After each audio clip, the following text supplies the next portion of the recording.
Hey there, I was taking off the transmission pan for my 97 Corolla. This is the inside of the bottom of the transmission, and this is the transmission fluid filter is this gray plate here. And there's two 10mm bolts, or maybe more than two, that are holding it on. And I got the new filter and I'm going to replace it. And I'll show you over here, I have the pan.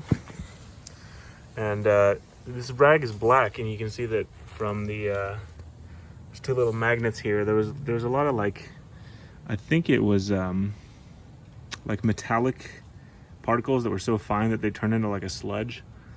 Kind of coagulated around the magnets. So I think it's a good idea to clean off the bottom of the pan once you're changing the fluid in the filter anyway. And also I was reading in the Haynes manual that you should drive your car around for 10 or 15 minutes to heat it up a little bit before you change the fluid so that it comes out better, or easy, flows out easier, I guess.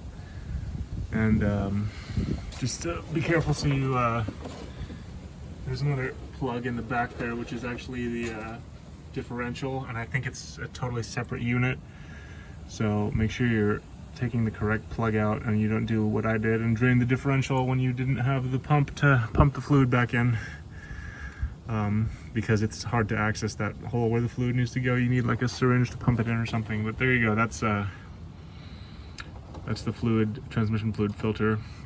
I just took off all these bolts and then pried off the gasket, or pried off the pan with this big screwdriver. Just try to go easy on it and do it on the bottom side of the gasket so the aluminum doesn't get damaged.